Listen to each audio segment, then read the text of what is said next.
Puji Tuhan, Shalom, saudara-saudara yang dikasihi oleh Tuhan. Beberapa jam lagi kita akan meninggalkan tahun 2021. Saya berharap bahwa kita akan memulai tahun 2022 dengan benar. Kalau kita bisa memulai dengan benar, pasti hasilnya pun akan berbeda.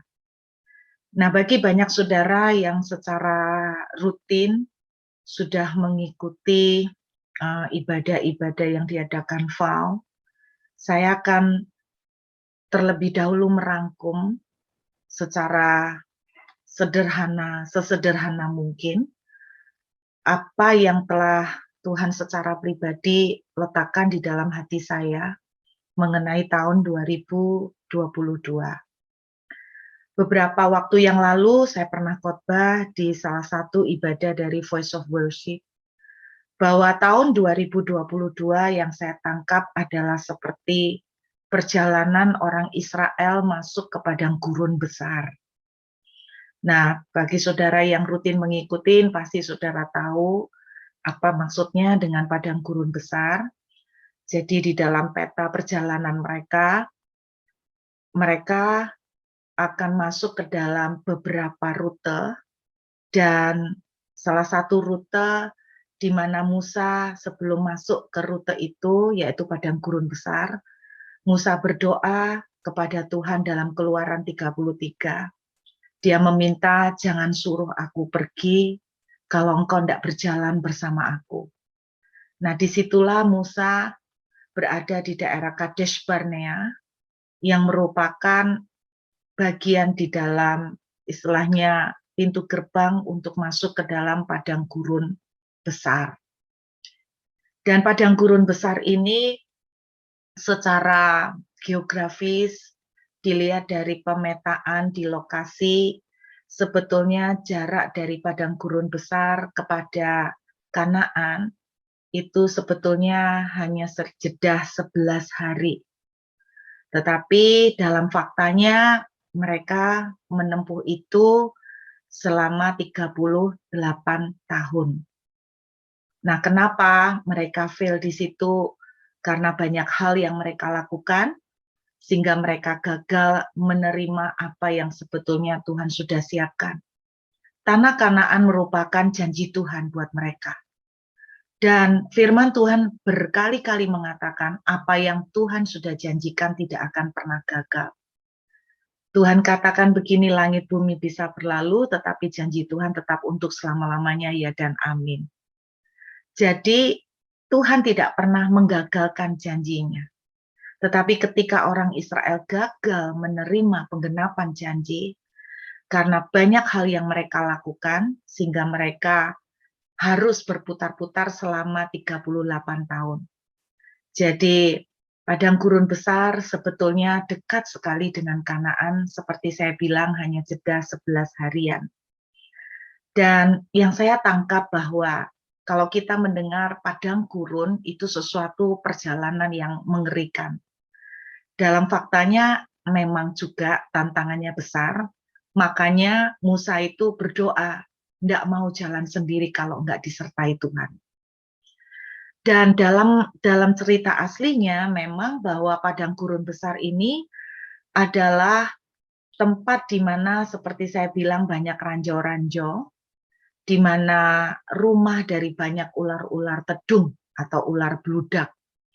Yang artinya bahwa ular bludak itu sangat poisonous, beracun, dan susah untuk dikenalin karena mereka suka bersembunyi di bawah pasir.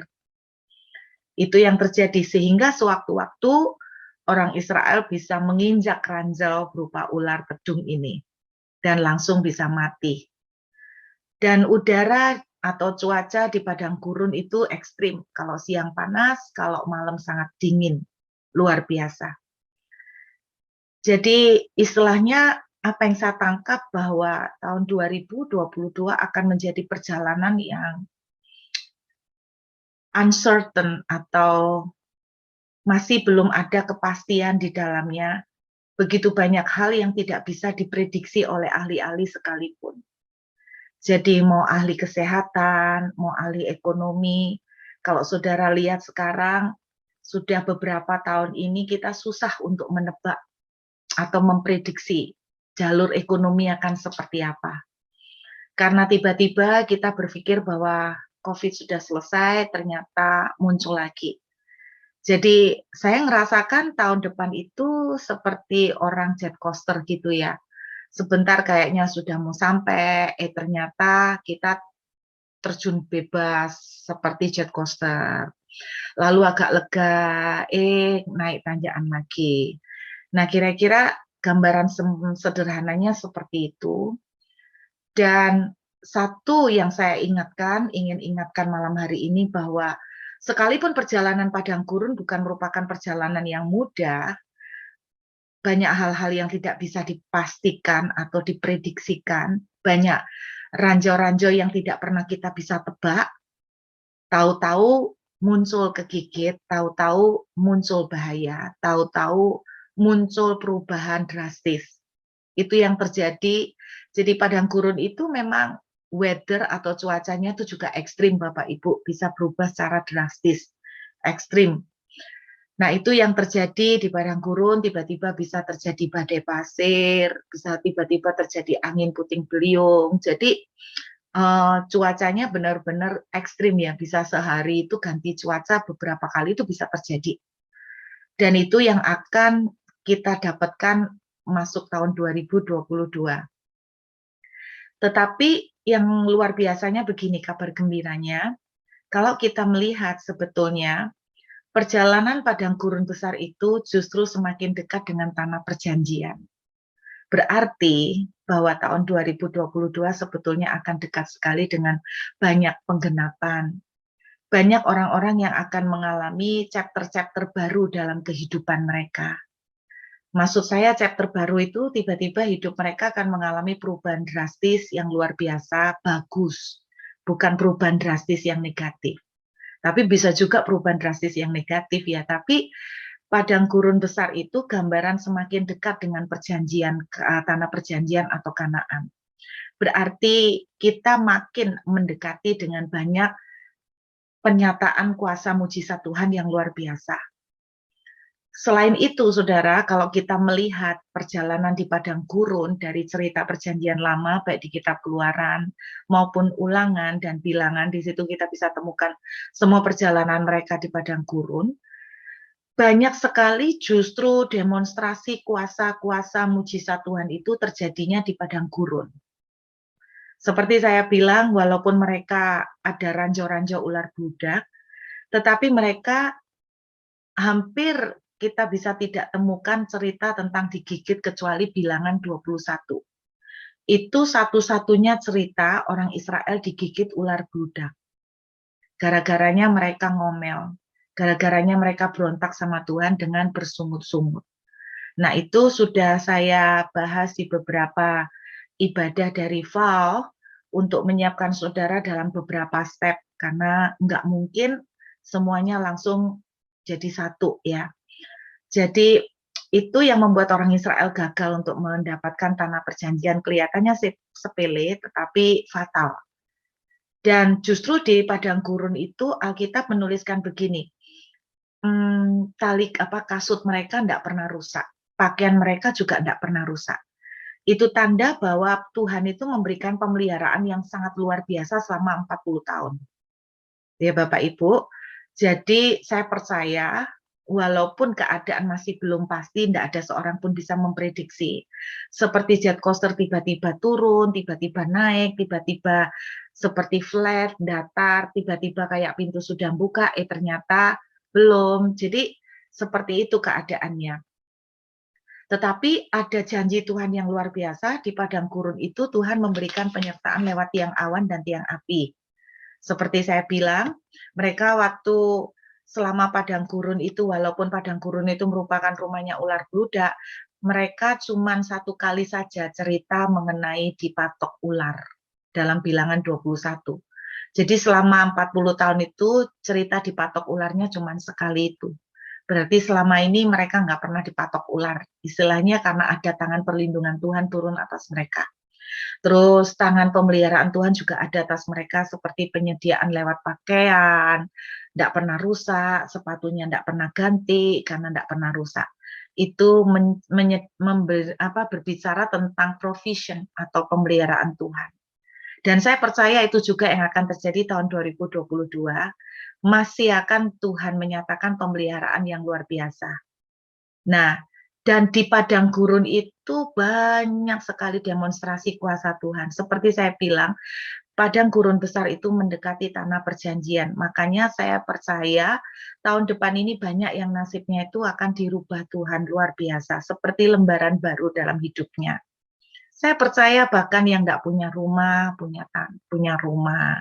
Yang tadinya kontrak, tiba-tiba akan menetap. Karena ketika orang-orang Israel bisa masuk ke tanah perjanjian, maka setelah generasi kedua yang dibawa kepemimpinan Yosua masuk ke tanah perjanjian, tidak lama kemudian mereka bagi-bagi tanah. Dan itu yang saya percaya terjadi. Saya berdoa saudara semuanya bisa masuk golongan yang sampai generasi kedua, bukan gagal di Kadesh Barnea, bukan gagal di padang gurun, tapi betul-betul masuk ke tanah perjanjian. Amin, Bapak Ibu. Tadi sempat saya masukkan di Instagram sedikit message simple. Saya tuh bilang begini bahwa cerita dalam kitab 2 Raja-Raja pasal 7, ketika Elisa itu berkata besok ada mujizat, ada satu orang perwira bilang, ah mana mungkin ada mujizat, kalaupun Tuhan bisa membuka langit mana mungkin terjadi. Dan saudara, saya menghimbau, saya mengajak Bapak Ibu semuanya, selama pesan itu positif, aminkan saja. Amin. Kalau pesan itu negatif, jadikan sebuah warning untuk berjaga-jaga. Mari kita jadi orang-orang Kristen yang makin dewasa, bukan yang kekanak-kanakan. Yang kalau ada pesan sesuatu, wah ini terlalu ngeroh, enggak cocok aku. Saudara, kalau itu positif buat saya, aminkan saja. Seperti Gamaliel, gurunya Rasul Paulus tuh bilang gini, jangan kamu itu menghakimi, biarkan. Kalau itu memang benar dari Tuhan akan berbuah. Kalau enggak, ya sudah, itu nanti akan lewat. Tapi kalau ternyata itu benar dari Tuhan dan kamu tuh sudah menghakimi, kamu akan ketiban rezekinya, maksudnya ketiban kutuknya, ketiban tulahnya. Jadi sama seperti itu, ketika ada peringatan-peringatan buat kita untuk tahun depan, jadikan itu sebagai sebuah warning. Ibaratnya mengingatkan kita semua untuk berjaga-jaga untuk membawa payung sebelum hujan. Tidak ada ruginya bawa payung ya Bapak Ibu, walaupun nanti ternyata tidak hujan. Amin. Nggak ada ruginya. Kalau ternyata tidak ada hujan, payung itu masih bisa dipakai kalau panas. Betul saudara ya? Jadi nggak ada ruginya menjadikan itu warning. Dan tadi pagi saya mendengarkan satu message dari seorang hamba Tuhan. Ya mungkin saudara, beberapa saudara bisa menganggap itu seperti ilmu cocok logi. Tapi saya secara pribadi tetap mengaminkan yang positif. Nah, dia bilang begini, hamba Tuhan ini adalah salah satu hamba Tuhan yang banyak sekali mengubah paradigma saya, banyak sekali memberikan saya pengertian baru terutama tentang favor. Dan saudara, dia pesan begini sebelum memasuki tahun 2022. Dia bilang begini, tahu nggak bahwa tahun 2022 itu kalau dalam huruf Ibrani, angka 20 itu ternyata punya arti open hand, tangan terbuka. Nah, dia bilang begini, apa artinya open hand? Open hand itu artinya tangan Tuhan ketika dibuka, itu berbicara tentang Tuhan itu memberi secara murah hati, amat sangat murah hati. Berarti kalau tangan Tuhan itu dibuka, Tuhan memberi tanpa ditahan-tahan, sangat murah hati.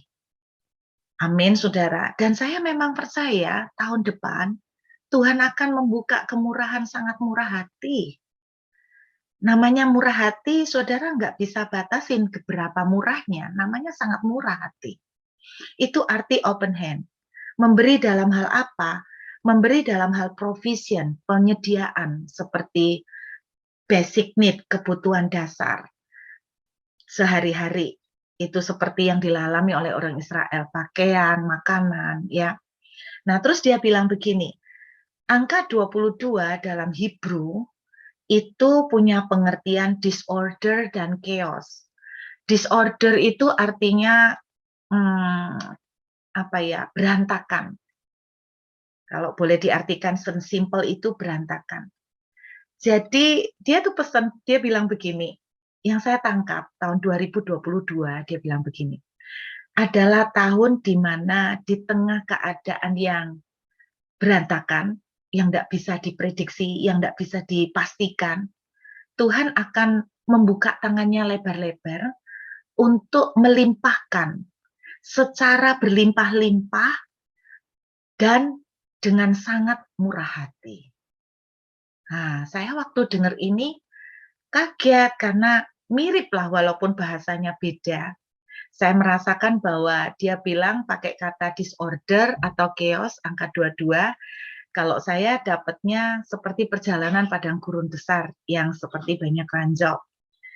Dan dia bilang angka 20 adalah open hand, tangan Tuhan terbuka, kelimpahan yang luar biasa. Saya juga merasakan di padang gurun besar, disitulah terjadi banyak pernyataan Tuhan yang luar biasa. Amin, Bapak Ibu.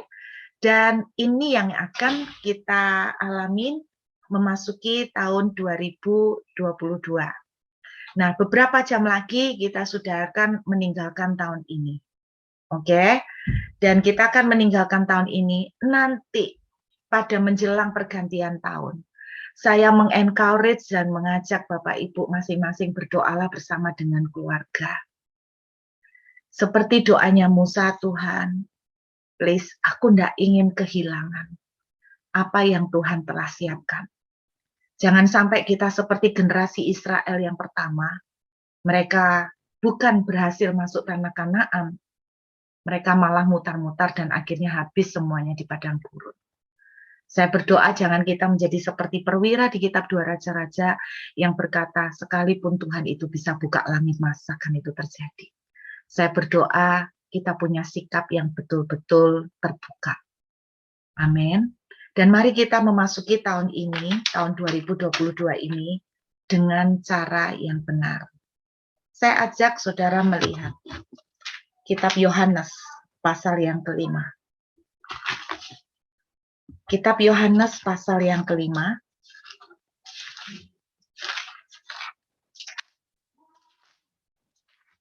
Yohanes pasal yang kelima, kita lihat ayat yang ke-6. Saudara, saya tidak perlu kita membaca semuanya, kita sudah berkali-kali membaca cerita ini, orang lumpuh selama 38 tahun. Bapak Ibu, tidak kebetulan angka 38 tahun itu juga angkanya orang Israel berputar-putar di padang gurun besar. Jadi 2 tahun, kan total mereka 40 tahun. 2 tahun itu perjalanan mereka keluar dari Mesir sampai ke Sinai. Setelah mereka sampai Sinai, maka mereka tidak lama kemudian masuk padang gurun besar. Jadi 2 tahunnya itu lama ya. Mereka dari Mesir sampai ke padang gurun Sin, itu daerah Sinai. Dan disitulah mereka total itu 2 tahun. Oke. 38 tahunnya di padang gurun besar. Ya, jadi dari Kades Barnea mereka muter ke daerahnya orang Edom. Nah, saudara nanti bisa lihat sendiri di peta di Alkitab saudara. Jadi orang lumpuh ini 38 tahun. Alkitab menuliskan dia lumpuh 38 tahun. Saya percaya tidak kebetulan ini sama dengan 38 tahunnya orang Israel muter-muter di padang gurun. Tetapi untungnya orang lumpuh ini masih menerima kesembuhan. Walaupun saya tetap bilang 38 tahun itu Anda bayangkan kalau dia terhitung dari umur berapa ada di pinggir kolam Bethesda, katakan dia dari umur 20, 38 tahun, dia umur 58 Bapak Ibu. Bayangkan itu kalau orang udah di dalam penjara itu udah separuh lebih dari hidupnya itu nggak bisa ngapa-ngapain. Dan saya berdoa minimal, walaupun ini bukan contoh yang bagus, paling tidak orang lumpuh ini sembuh pada akhirnya. Sedangkan orang Israel 38 tahun tidak masuk Kanaan. Oke? Nah, kita akan memulai dengan benar. Yuk kita lihat ayat yang ke-6. Ketika Yesus melihat orang itu berbaring di situ, dan karena ia tahu bahwa ia telah lama dalam keadaan itu, berkatalah ia kepadanya, maukah engkau sembuh? Oke, maukah engkau sembuh? Pertanyaannya simple, kamu mau sembuh enggak? Dan saya ingin berkata kepada kita semuanya yang hadir di Zoom, mau enggak saudara mengalami Kanaan? Mau enggak kita mengalami kemenangan tahun 2022? Mau enggak kita mengalami breakthrough yang berbeda dari 2 tahun ini? Kita akan mengalami sungguh-sungguh tahun 2022 boleh menjadi golden age buat kita semuanya. Amin Bapak Ibu. Dan kemudian dituliskan di ayat yang ke-7. Perhatikan cara dia menjawab. Jawab orang sakit itu kepadanya, Tuhan, tidak ada orang yang menurunkan aku ke dalam kolam itu apabila airnya mulai goncang. Dan sementara aku menuju ke kolam itu, orang lain sudah turun mendahului aku. Saya ini membayangkan ya Bapak Ibu, selama 38 tahun berarti dia ini kan sudah ngerti ilmu goncangan kolam sebetulnya ya kan. Nah, kalau dia itu ngerti, tidak ada orang menurunkan dia ke dalam kolam. Kalau saya tuh cuma mikirnya gini, kalau saya jadi dia ya saya akan tidur persis di pinggir kolam. Dan kira-kira gitu. Bila perlu kalau kolam itu ada tepiannya ya saya akan standby di tepiannya gitu loh. Karena sewaktu-waktu goncangan air terjadi ya biar bisa langsung nyemplung gitu kan. Nah, kenapa selama 38 tahun ini kok istilahnya itu lu belajar apa gitu loh. Lu 38 tahun itu udah sekolah itu udah lulus berapa level? Bukan S1, S2, S3, ini S38 ya Bapak Ibu. S30 katakan satu level 3 tahun udah S30 gitu loh kan. Jadi tapi orang ini kok nggak belajar-belajar gitu loh dari pengalaman gimana menang. Tetapi Anda lihat cara dia menjawab. Jangan, Tuhan, tidak ada orang yang menurunkan aku ke kolam. Berarti apa, saudara? Orang ini selama 38 tahun ada satu penghalang yang membuat dia terhalang. Kalau saudara dan saya boleh bilang sementara kenapa? Dia ini mengasihani diri, oke ya. Dia ini mengasihani diri karena aku ini menderita gitu loh, nggak ada yang nolong, susah kayak gini, aku ini udah lumpuh, nggak ada orang yang bantu, nanti terlambat, telat lah, waktunya udah nggak nutut, aku kecapean lah, dan sebagainya. Mengasihani diri. Tetapi Tuhan ingatkan, Yesaya 43, oke? Kita lihat Yesaya, pasal 43. Saya berdoa, kita tidak akan melakukan kesalahan yang sama. Kita akan memulai tahun 2022 dengan cara yang baik. Yesaya 43, ayat yang ke-18. Oke. Yesaya 43, ayat 18. Kalau saudara baca tentang Yesaya 43 dari ayat pertama, Tuhan itu berbicara tentang dia akan memberikan pertolongan. Dia akan bangkit memberikan breakthrough. Dia akan bangkit memberikan kemenangan. Sama seperti hari ini Tuhan berjanji, dia akan bangkit untuk memberikan breakthrough buat saudara dan saya di tahun depan. Perhatikan, ayat 18 dan ayat 19. Ini message yang penting sekali. Firman-Nya, ini warning Tuhan. Janganlah ingat-ingat hal-hal yang dahulu, dan janganlah perhatikan hal-hal yang dari zaman purbakala. Saudara, peringatan Tuhan itu bilang gini, jangan kamu ingat-ingatin lagi, jangan kamu ingat-ingat. Terjemahan asli menuliskan dengan kata, jangan kamu membiarkan ingatan itu muncul terus, jangan kamu biarkan ingatan itu dibangkitkan terus. Nah, Tuhan bilang dalam terjemahan yang lain dituliskan bahkan lupakan. Saudara, saya bilang begini, bahwa kita ini nggak gampang untuk melupakan karena kita ini punya memori nggak seperti handphone yang bisa dicopot. Kita nggak bisa mencegah, saya pernah khotbah di salah satu khotbah saya, kita nggak pernah bisa mencegah burung itu terbang di atas kepala kita. Kita bisa tiba-tiba ingat apa yang telah terjadi kemarin, kegagalan kita, kebutuhan kita, besarnya struggle kita, besarnya masalah yang kita hadapin. Kita diingatkan semua. Betapa kerasnya keluarga kita, betapa kerasnya mungkin suami atau istri kita, atau anak-anak kita, betapa sulitnya problem yang kita hadapi. Kita diingatkan itu. Kita nggak bisa mencegah. Tetapi yang saya bilang pada saudara, kita bisa meresponi, memilih untuk tidak membiarkan burung itu bertengger, apalagi sampai bersarang, sampai bertelur. Ini yang dimaksudkan oleh ayat firman Tuhan Yesaya 43 ayat 18. Kamu tuh jangan don't give in. Jadi artinya Tuhan itu bilang begini, jangan kamu itu menyerah dalam ingatan-ingatan tentang masa lalu. Nah, kita ini cenderung lebih gampang mengingat kegagalan kita. Ketika kita memasuki tahun 2022, kenapa perwira di dalam 2 Raja-Raja 7 itu berkata, sekalipun Tuhan membuka tingkap langit, masakan mungkin terjadi? Karena dia mengingat betapa selama berbulan-bulan mereka dikepung oleh oleh musuh mereka, dan mereka tidak bisa dapat makan.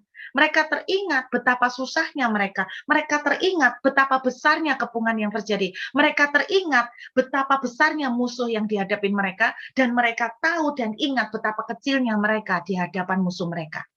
Ini yang selalu mereka ingat kelemahan mereka ingat keterbatasan mereka ingat ketidakmampuan mereka ingat kegagalan mereka ingat luka yang mereka rasakan, mereka ingat trauma-trauma mereka dengan detail mereka bisa merasakan. Saudara, kita tuh lebih gampang mengingat kesalahan orang, kita lebih gampang mengingat sakit hati, kita lebih gampang mengingat perasaan terluka yang kita rasakan. Dengarkan, ternyata ketika kita membiarkan ingatan ini, kita membiarkan diri kita itu terhanyut dalam ingatan ini, kita tidak akan bisa melihat kalimat selanjutnya di ayat yang ke-19. Kita tidak akan bisa mengalami itu. Apa ayat 19? Lihat, aku itu hendak membuat sesuatu yang baru. Bapak Ibu dengar, tahun 2022 banyak dari kita akan mengalami chapter baru. Chapter baru. Di mana yang sepertinya saya contohkan tadi, yang selama ini kontrak melulu akan terjadi berubah, berhenti kontrak dan punya tempat tinggal permanen. Seperti Ishak berkali-kali direbut sumurnya, tetapi akhirnya dia sampai ke Rehobot. Saya percaya gitu loh, tahun 2022 banyak dari kita harusnya mengalami akan Rehobot, kita sampai ke sumur kita sendiri gitu loh.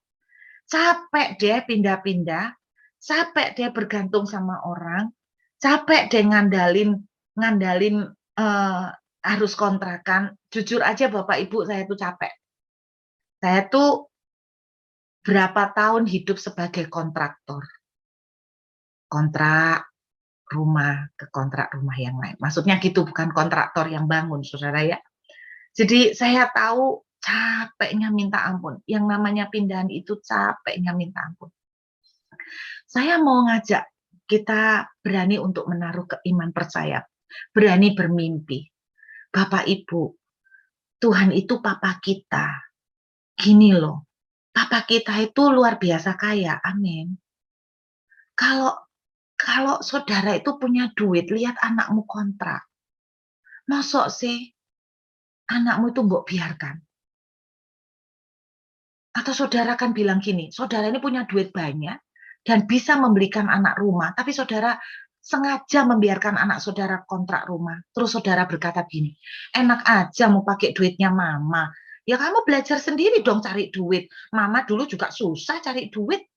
Saya terlalu percaya hati orang tua, umumnya mereka tuh tidak akan sanggup, tidak akan tega. Betul enggak? Kalaupun kita mendidik anak, tetapi kita tuh akan oke, mama bantu DP-nya, nak. Kamu belajar untuk cicil. Misalnya kan gitu kan. Sambil mengajar, sambil bantu. Tetapi at the end, pada akhirnya kalau anak itu kepotok, misalnya kebentur, nggak bisa bayar, saya yakin loh, Bapak Ibu turun tangan. Benar nggak? Itu hati orang tua di dunia yang banyak keterbatasan. Apakah Bapak kita di surga tidak punya hati yang sama? Karena ada orang tanya, Bu, saya tuh minta rumah ndak apa-apa ta. Saya tuh sungkan loh sama Tuhan. Koyoke kok matre gitu loh. Koyoke kok keduniawian minta rumah. Loh, minta rumah kok matre, tapi lek pinjem orang ndak matre ta. Gitu loh. Minta rumah sama Tuhan matre, sungkan puho ise. Tapi minjem duit sama orang kok ndak sungkan. Harusnya tuh sungkan. Kenapa? Karena kita jadi orang Kristen ndak jadi berkat. Jadi orang Kristen kok minta-minta. Makanya saya ingin men-challenge Bapak Ibu. Tuhan akan membuat sesuatu yang baru. Saya percaya ada banyak nasib dari saudara yang hadir di Zoom. Harusnya berubah. Berubah. Berubah. Berubah. Chapter baru, lembaran baru terjadi buat kita. Amin. Yuk kita lihat. Seperti saya bilang, orang Israel enggak lagi di padang gurun, tapi di tanah Kanaan. Dibagi-bagiin tanah di Kanaan sama Yosua. Lihat, yang sekarang sudah tumbuh. Ini tadi rema yang Tuhan kasih untuk saya sampaikan di ibadah malam ini. Sekarang sudah tumbuh. Wow, berarti udah ada nih, udah ada. Jadi tinggal tekennya ya, tinggal tanda tangan ya. Tinggal tanda tangan notaris nih ceritanya ya. Terus lihat, belumkah kamu mengetahuinya? Oh, belum tahu Tuhan, sudah ada tah. Nah, ini baru tahu nih. Aku hendak membuat jalan di padang gurun. Perhatikan. Seperti saya bilang, padang gurun adalah padang gurun besar seperti yang saya katakan tadi dengan segala kendalanya yang ekstrim. Tuhan bilang membuat jalan dan sungai-sungai di padang belantara. Saudara, waktu saya mempelajari kata membuat, saya kagum kata membuat jalan. Oke? Kata membuat, saya kaget. Terjemahan bahasa aslinya itu gini. Tuhan menaruh tangan dengan paksa. Saya ulangin. Tuhan lay his hand violently. Tuhan menaruh tangannya dengan paksa. Tuhan menaruh tangannya dengan paksa. Oke? Wow, Tuhan menaruh tangannya dengan paksa. Maksudnya apa dengan paksa? Saya kasih contoh. Oke? Kita lihat kitab Bilangan pasal 11.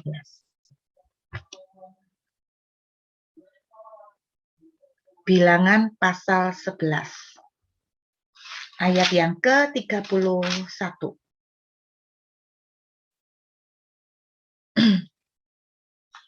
Alangan ayat 31 sampai dengan 32. Lalu bertiuplah angin dari Tuhan. Nah, maksudnya bertiup angin dari Tuhan, Tuhan yang mengembuskan anginnya, oke? Dibawanya lah, lihat, burung-burung puyuh dari sebelah laut dan dihamburkannya ke atas tempat perkemahan.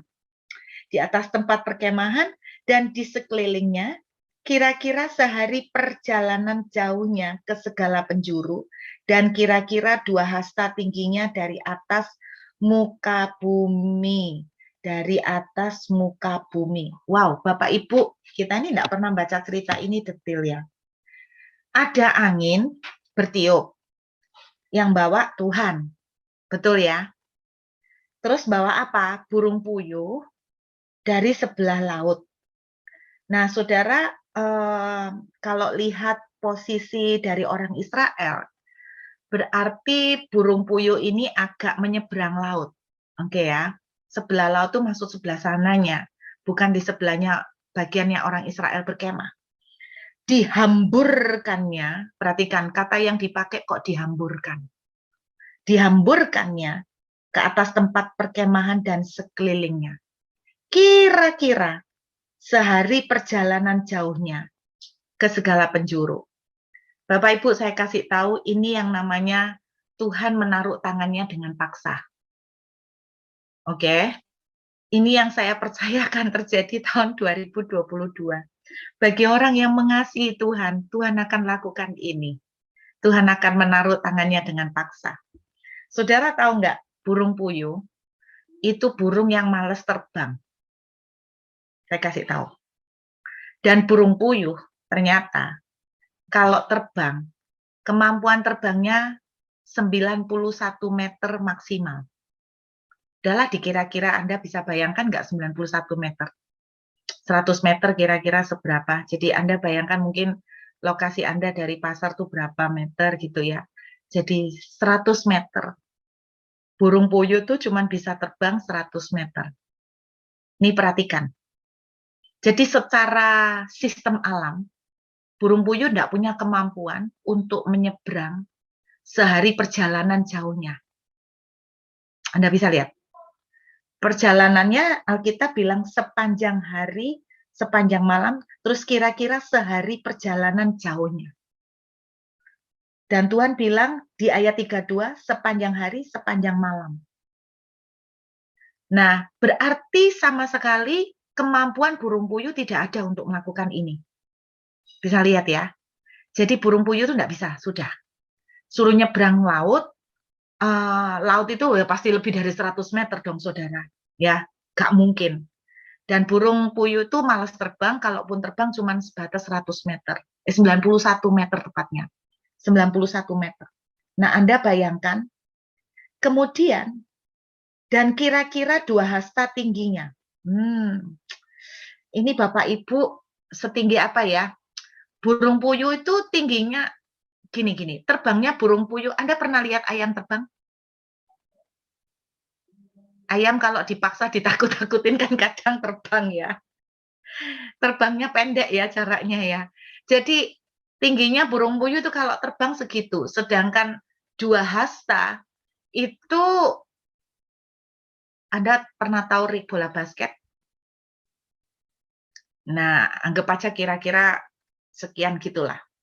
Nah, saudara bisa bayangkan, itu sudah di luar kemampuan burung puyuh untuk terbang. Bisa nangkep ya? Lihat. Jadi di sini jelas menunjukkan, burung puyuh itu tidak mungkin terbang atas kemauan sendiri. Karena secara hukum alam dia juga tidak punya kemampuan. Tetapi apa yang terjadi? Tuhan yang maksa. Betul? Saudara, saya suka sekali kata-kata yang dipakai, dihamburkannya. Dihamburkannya. Jadi saya bayangkan itu gini ya, burung puyuh lagi arisan nih di seberang laut. Lagi arisan. Sama Tuhan ditiupkan angin. Terus disemburat ini. Dihamburkan sama Tuhan dengan kekuatan angin yang luar biasa yang sehari perjalanan jauhnya. Sehari perjalanan jauhnya Bapak Ibu untuk menyeberang laut itu. Sehari perjalanan jauhnya aku tidak bisa bayangkan. Ini berarti burung puyuh ini benar-benar dipaksa oleh Tuhan. Benar nggak? Dipaksa sama Tuhan, istilahnya dipus sama Tuhan, bukan lagi dipus, dihamburkan sama Tuhan. Ini sehari perjalanan jauhnya, dan sepanjang hari, sepanjang malam Tuhan bolak-balik ngipasin burung puyuh segitu dahsyatnya. Ini yang saya bilang, dan yang luar biasa, Tuhan menghamburkan burung puyuh cuma di perkemahan orang Israel. Saudara yang pernah mendengarkan khotbah saya tentang padang gurun besar, Kadesh Barnea, itu di daerah padang gurun besar itu juga ada pemukiman bangsa-bangsa lain termasuk bangsa Edom. Tapi lihat, Tuhan cuma menghamburkan burung puyuh ke kemahnya orang Israel. Lah angin segitu besar, Anda bayangkan kalau badai besar, sampai burung puyuh itu tidak punya kekuatan untuk ngatur sayapnya, sampai dia itu cuma pasrah total wis ke arah angin, cuma bisa ngikutin angin ini menerbangkan dia kemana, mereka dijatuhkan. Alkitab menuliskan di perkemahan orang Israel dan di sekeliling perkemahan. Berarti Tuhan itu menembak dengan jitu. Anda bayangin ini. Ini loh yang akan terjadi. Apa yang dimaksud gini? Anda dengerin. Kita ini hidup di dunia. Setuju ya? Tapi kita tidak diikat oleh hukum dunia. Karena Alkitab mengatakan, engkau dan aku dipindahkan ke kerajaan surga. Maksudnya gini, di kerajaan surga tidak mengenal yang namanya krismon. Oke? Di kerajaan dunia ada istilah krismon. Saudara dan saya telah berpindah ke kerajaan surga. Maka kita memang tinggal di bumi, tapi kita tidak diikat oleh kerajaan di bumi. Tidak diikat oleh hukum di bumi. Hukum yang berlaku atas saudara dan saya harusnya hukum kerajaan surga. Jadi, walaupun sekeliling krismon, Tuhan lakukan seperti kisah burung puyuh. Ditiupkan angin keras. Burung puyuh dihamburkan. Perjalanan sehari, perjalanan yang tidak mungkin ditempuh burung puyuh, dipaksa burung puyuh, hayo mas yo gak iso miber, gak iso terbang. Tuhan selentik, tuing, nah, dia langsung melet dan dia gelundung, jatuh, bukan cuma satu, berhamburan di sekeliling perkemahan orang Israel. Apa Tuhan tidak berkuasa kalau Tuhan yang sama melakukan itu atas bangsa Israel? Apakah Tuhan yang sama tidak bisa melakukan itu atas kita? Hukum ekonomi mengatakan customer, pelanggan, semua lagi drop. Hukum ekonomi dunia.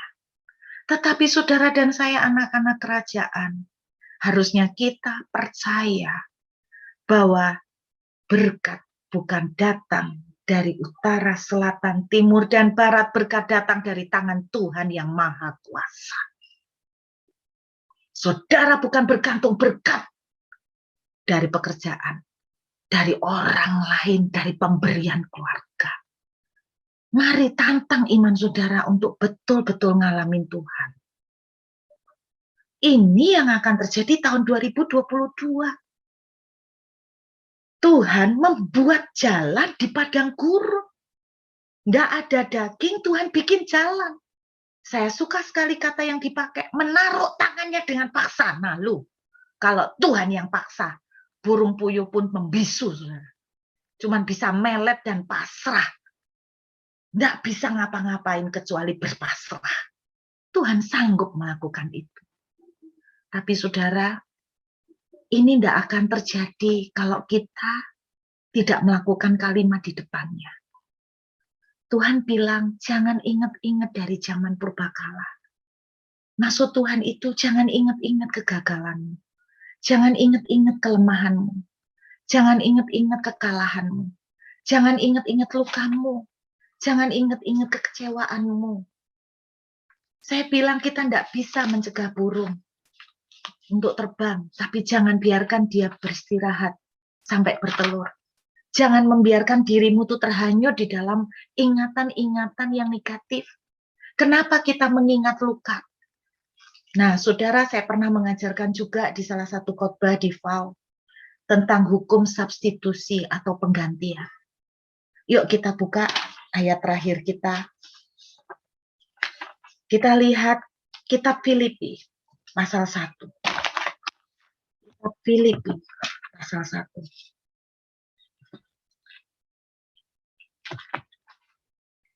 Filipi pasal 1 ayat yang ketiga.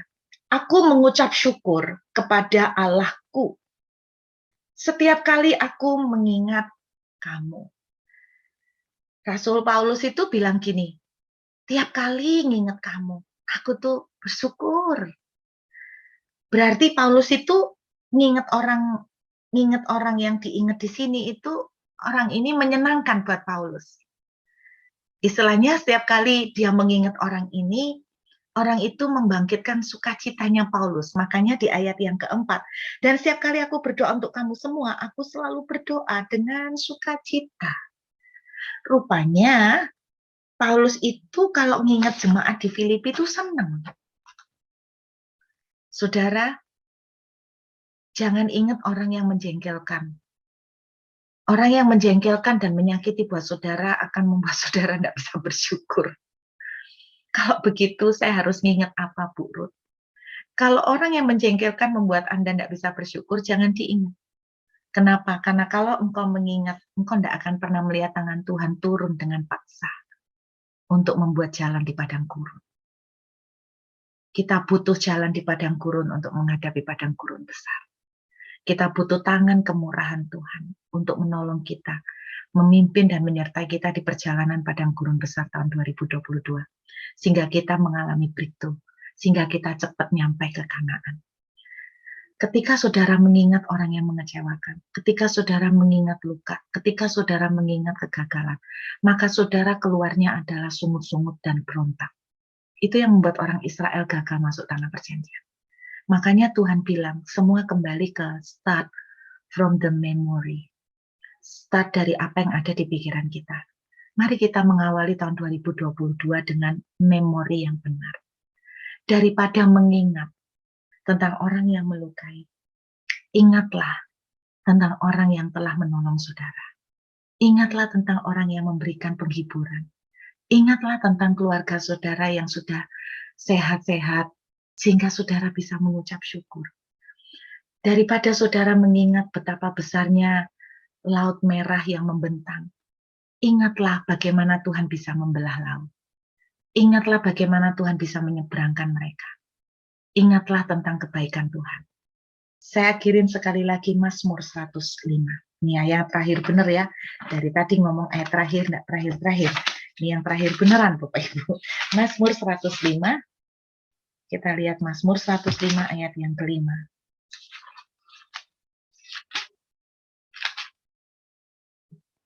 Ingatlah perbuatan-perbuatan ajaib yang dilakukannya. Kalau Tuhan dulu pernah nolong saya, waktu saya sakit sampai sembuh, maka kalau cuma soal duit mah gampang. Betul nggak? Lebih susah mana menurut kita, menurut manusia ya, bukan menurut Tuhan. Kesembuhan sama soal uang. Kalau saya lebih susah kesembuhan, karena uang itu barang mati. Kalau Tuhan pernah menyembuhkan kita, soal duit mah gampang. Itu loh, ingatlah keajaiban-keajaiban yang dilakukan, mujizat-mujizatnya, penghukuman-penghukuman yang diucapkannya, supaya kita takut akan Tuhan. Ingatlah tentang kebaikan Tuhan. Ingatlah. Saudara, suami saya adalah seorang yang sangat punya hati yang luas seperti samudra. Orang bilang kalau melankolis itu pendendam. Kalau melankolis itu suka nginget kesalahan orang. Tapi tidak demikian dengan suami saya melihat justru terbalik sama sekali. Dia adalah melankolis yang telah disembuhkan sempurna. Dia itu mengampuni orang, menyakitkannya kayak apa, itu segampang membalikkan telapak tangan. Gampang sekali. Walaupun ketemu setiap hari pun dia tuh gampang sekali. Saya tuh tanya, kamu tuh kok bisa? Aku nih kok nggak bisa gitu loh, terbayang terus. Kamu kok bisa? Nah, salah satu trik yang dia lakukan, salah satu tips yang dia lakukan adalah gini. Dia itu ngomong gini, aku tuh coba bayangkan posisiku tuh di orang itu. Kenapa sih dia tingkahnya bencekno? Bahasanya kayak gitu. Kenapa sih dia itu jadi orang yang ngomelan? Bapak Ibu, anak saya ini kan sekarang mulai kerja di aged care, pelayanan, bukan pelayanan, kerja di orang-orang tua ya. Nah, dia itu ngelihat orang tua itu cerewet, kan banyak ya, ngamukan, betul nggak? Itu nggak sedikit, banyak. Kalau nggak gampang tensinya tinggi, terus emosinya nggak stabil. Saya tuh ngelihat bagaimana dia itu bisa sabar sama orang tua, karena sebelumnya saya tuh bekalin sama dia. Saya tuh ngomong gini, C, kamu tuh harus tahu, waktu badan kita itu tambah umur, kan kita tuh terbatas. Kamu bayangkan ya, orang tua itu dulu aktif, mungkin dulu orang yang produktif, bisa menghasilkan banyak duit, lalu sekonyong-konyong karena kondisi umur dan badan, akhirnya dia nggak bisa apa-apa. Dan dia itu kecewa gitu loh dengan dirinya. Dan akhirnya yang bisa dia luapkan adalah dengan melalui ngomel, marah, tensinya tinggi. Nah, saudara, sama. Kenapa sih kalau kita itu melihat ada suami-suami yang ngamuan? Coba Anda lihat, mungkin dulu dia itu kerjaannya lancar, terus dia akhirnya kerjaan susah. Akhirnya dia enggak bisa ngapa, dia merasa enggak berguna, dia merasa fail, dan larinya ke marah. Mungkin saudara bilang, "Aku loh lek fail ya enggak marahan." Kan saudara, bukan suami saudara, kan lain. Tiap orang kan beda-beda. Kalau kalau kebanyakan orang itu, kalau mereka itu, kenapa sih mereka tuh marah? Sebetulnya karena mereka tuh tidak mencapai apa yang mereka harapkan. Itu mereka pasti akan larinya ke emosional. Jadi suami saya tuh bilang, aku tuh selalu memandang, aku tuh di posisinya dia. Itu yang memampukan aku itu nggak marah lagi sama dia. Malah aku tuh kasihan ya dia. Dia tuh ngalamin gini tapi nggak bisa ngelampiaskan. Dia tuh ngalamin gini tapi nggak ada way out-nya. Dia tuh ngalamin gini tapi nggak tahu gimana cara menyelesaikan. Jadi itu yang membuat suami saya mampu. Nah makanya saudara, ingatlah yang baik. Mungkin ngelihat anak-anak kita nakal, ngomel, tapi lihatlah satu sisi itu mereka sehat, oke? Dan itu bersyukur.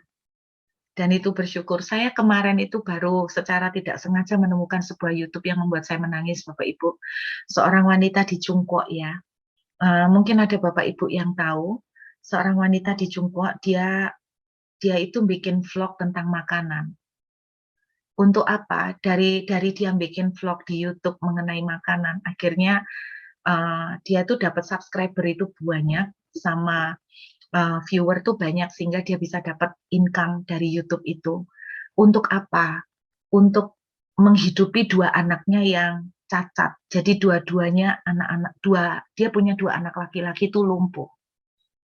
Lumpuh seluruh badan, anak yang kedua cuman bisa menggerakkan 2 jari ini. Kalau yang nomor 1 masih bisa, tangan masih bisa tapi badannya lumpuh. Bapak Ibu, saya waktu lihat itu nangis loh. Dan ibu yang bikin vlog ini, itu mengalami KDRT dari suaminya. Jadi dia terpaksa untuk lari dari suaminya karena suaminya main tangan, suka nendang, mukul dia. Dan dia anak-anaknya juga ditendangin. Akhirnya dia membuat vlog makanan. Waktu saya melihat itu, dan saya tuh membayangkan gila ya sampai anak-anak itu udah mulai kelihatan umur 40-an anaknya itu. Saya tuh melihat gini, gila banget loh, ini ibu setia luar biasa, anaknya nggak dibuang, dan anaknya digendongi satu-satu, bahwa ibu ditaruh di kursi, ditaruh di tempat tidur. Saya sampai nangis melihat itu. Bersyukurlah kalau kita itu masih dikasih Tuhan anak-anak kita sehat. Kalau mereka nakal, lari sana, bahasa mama mertua saya, "Ku gak mesakat aku, gak mesakat," istilahnya, wis gak sanggup. Saudara, itu pandang sisi positif bahwa mereka itu aktif dan sehat. Kita selalu akan gini loh, kita punya punya banyak alasan untuk mengeluh, tapi kita juga bisa mencari alasan untuk bisa mengucap syukur. Bapak Ibu, mari kita masuk tahun 2022 dengan iman percaya, dengan satu sikap, jangan ingat-ingat yang udah gagal, oke? Kenapa perwira dalam 2 Raja-Raja 7 bilang sekalipun Tuhan bisa membuka tingkap langit, masa itu mungkin terjadi? Karena dia mengingat gagalnya, karena dia melihat ketidakmungkinan di masa yang lalu. Saya cuma berharap mudah-mudahan kita punya iman seperti anak kecil. Ketika Tuhan berkata, "Nak, aku mau buat breakthrough." Terus dengan polosnya, dengan sederhananya kita bilang, "Iya, breakthrough ya Tuhan. Oke, aku Tuhan yang ngalamin breakthrough. Mungkin orang lain lihat Ijan dia gila, dijanjiin gitu kok percaya. Tetapi saudara, saat Tuhan melihat kita punya iman seperti itu, saya percaya Tuhan itu enggak tega. Saudara pernah ingat di salah satu YouTube saya tentang anak yang dikasih kotoran kuda, ditaruh di dalam kotak, dia suweneng nggak tahu itu kalau kotoran kuda. Ketika dia buka, papanya mikir dia pasti marah dapat kotoran kuda. Dia jingkrak-jingkrak dapat kotoran kuda. Kenapa? Dia bilang, aku tahu papa pasti beliin kuda toh, tapi kuda kan nggak bisa dibungkus. Makanya papa bungkus kotorannya. Aku tahu papanya nggak tega. Mestinya nggak beliin, gara-gara sikapnya gitu jadi beliin papa. Saudara, maukah kita bersikap seperti itu? Jangan ingat terus kotoran kuda. Kenapa enggak kita berkata, Papa nyembunyiin kuda ya buat saya. Makasih ya Pak ya. Ingat yang baik. Mari kita masuki dengan memori yang baik. Ingat janji Tuhan. Ingat kesetiaan Tuhan dulu-dulu. Bagaimana dia toh yang enggak pernah membiarkan saudara kelaparan. Masa dulu ditolong sekarang enggak? Ingat itu. Yang membuat saya kuat dalam perjalanan iman. Karena saya nginget dulu-dulu. Bagaimana Tuhan bikin mujizat begini, bikin mujizat itu. Akhirnya saya tuh menguatkan. Saya ingat lagi tentang hatinya Tuhan. Iya ya, waktu aku dulu nggak bisa ngasih makan anak, Tuhan tuh pernah bilang, kamu tuh lo rela ngasih darahmu, apalagi aku. Saya ingat tentang hatinya Tuhan. Makanya apa? Saya jadi kuat. Kita masuk di tahun 2022 dengan mengingat yang baik. Amin. Ingat kebaikan Tuhan, ingat kebajikan Tuhan. Yuk kita menghampiri Tuhan beberapa saat ini.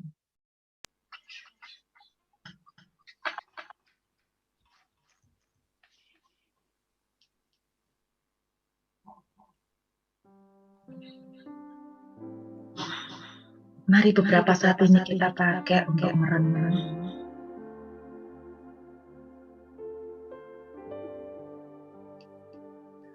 Mungkin banyak dari saudara 2 tahun ini gagal. Kok banyak menangis? Kok kecewa?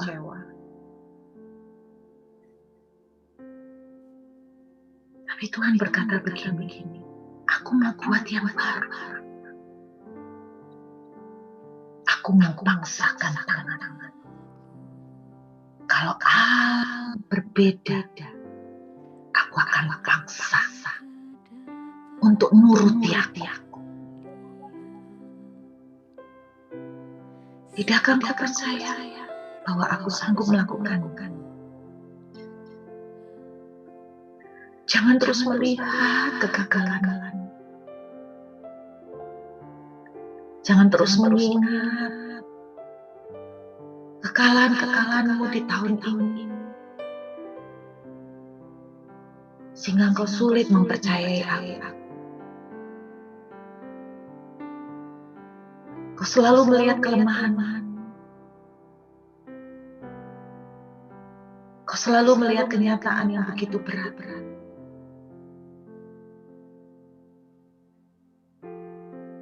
Arahkan pandanganmu kepadaku, anak-anak. Lihat wajahku. Ingatlah hatiku. Bukankah aku berkata, dapatkah seorang ibu melupakan bayinya?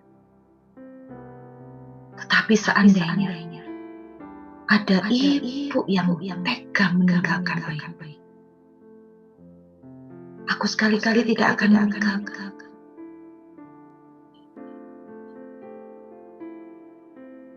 Aku tidak menyayangkan nyawaku. Masakan aku akan menahan yang lain.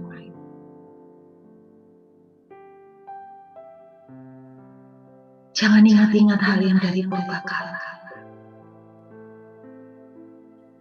Jangan ingat kembali perlakuan-perlakuan tidak adil yang kau lakukan. Sehingga engkau kecewa. Engkau menuntut. Nak, aku sanggup. Aku sanggup mengganti.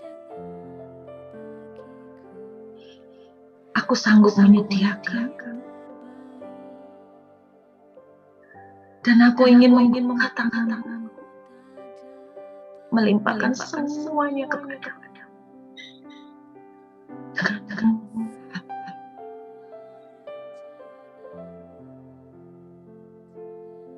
Saya melihat tangan Tuhan ditaruh di atas kepala Anda.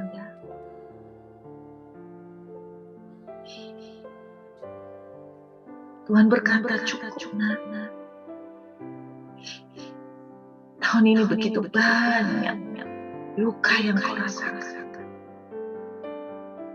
Semua kelelahan, semua kekalahan.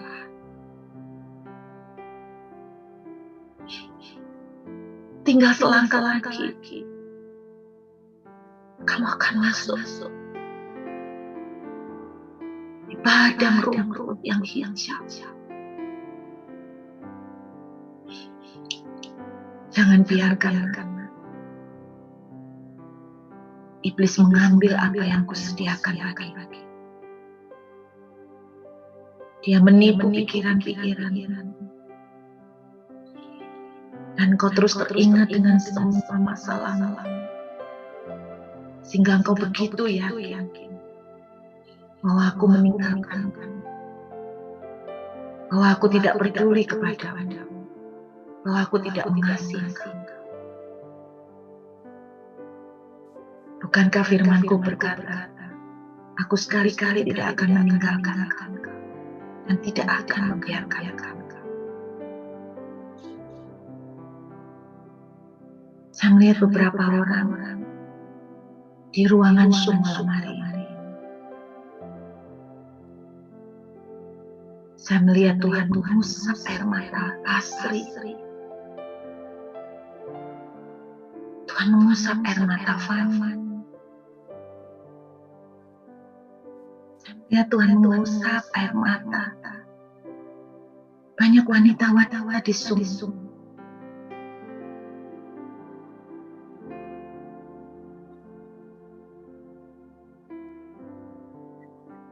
Kuatkan hati.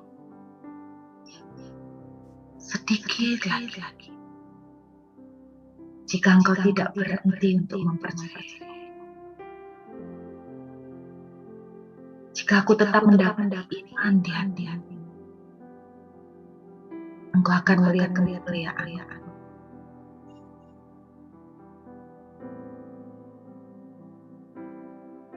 Saudara, beberapa saat ini saya memberi waktu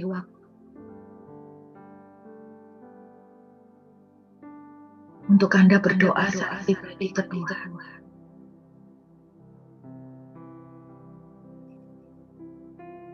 Jika Anda terluka, Anda kecewa, Anda lelah,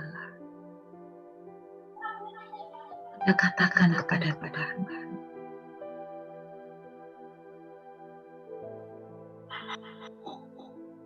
namun kemudian dia katakan, Papa,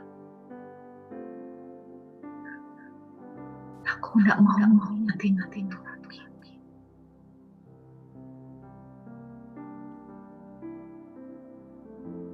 Aku mau mengingat lagi, masih ada Tuhan yang mencintai. Masih ada Tuhan yang berkuasa. Masih ada Tuhan yang sang.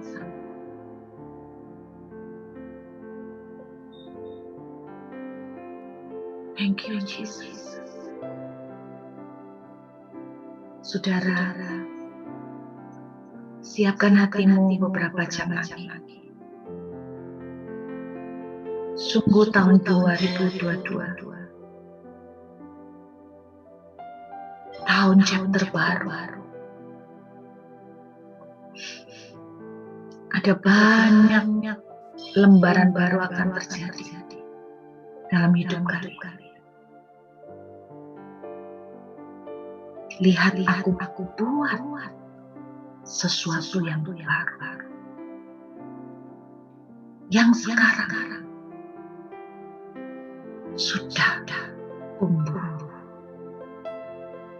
Tuhan sudah menyiapkan semua. Bagian saudara dan saya adalah menjaga tetap percaya sampai waktu itu tiba. Kita menerima di tangan. Saya melihat banyak dari kalian akan betul-betul masuk dalam chapter baru dalam hidup kalian. Yang mengubah nasib, yang mengubah cerita. Bukan dengan kekuatan kita, tapi dengan tangan perkasa Tuhan yang luar biasa. Terima kasih Tuhan. Kami siap memasuki tahun 2022 dengan cara yang benar. Kami tidak ingin mengulangi kesalahan yang dilakukan oleh orang lumpuh di kolam Bethesda. Yang selalu berkata, tidak ada orang yang tolong saya. Tuhan tidak cinta sama saya. Tuhan, kami. Tuhan mengakhiri dengan kata-kata, bangunlah. Saya berpikir bagaimana orang lumpuh bisa bangun. Kalau Tuhan bilang bangun, saya percaya detik itu juga ada kekuatan sedang mengalir di pembuluh darah orang tersebut, di syaraf-syaraf orang. Dan kemudian sekon-sekon yang dia bangunlah. Kita akan melihat pertolongan dan keajaiban Tuhan terjadi. Terima kasih Tuhan. Kami memasuki tahun 2022 dengan hati yang benar. Kami akan bangun dengan iman percaya. Kami jalan dengan Tuhan dan akan melihat keajaiban. Engkau melihat setiap cerita anak-anak malam hari. Engkau melihat tangisan. Dan hamba percaya mereka akan melihat kemuliaan. Terima kasih. Terima kasih. Mari saudara kita angkat tangan sama-sama. Hamba memintakan berkat-Mu Tuhan. Biarlah tangan Tuhan yang terbuka ada di atas kepala kami masing-masing. Kami akan berjalan di bumi, tetapi kami dibawa langit terbuka. Sebab tangan Tuhan yang terbuka ada di atas kepala kami. Sehingga kemana kami berjalan, bukan hanya kami Tuhan, tetapi seisi rumah kami pun akan terkena dampaknya. Kami akan melihat kesembuhan, kami akan melihat kebangkitan, kami akan melihat berkat, kami akan melihat pemulihan yang dahsyat terjadi di tengah-tengah kehidupan kami. 2022, kami akan menuliskan sebuah cerita baru yang terjadi kepada kami, yang terjadi pada rumah tangga kami, yang terjadi kepada anak-anak kami, yang terjadi pada keuangan dan pekerjaan kami, bahkan yang terjadi pada kesehatan kami. Terima kasih Bapa. Dan sekarang Tuhan, hamba memintakan berkat-Mu, biar berkat dari surga, Kingdom of Heaven, Heaven on Earth, sungguh mengelubungi kami, mengelilingi kami, kemana kami berjalan, kami berjalan di bawah langit yang terbuka. Berkat dalam nama Bapa dan Putra dan Roh Kudus, di dalam nama Tuhan Yesus, terima sekarang. Di dalam nama Yesus yang percaya sudah terima, sama-sama katakan amin.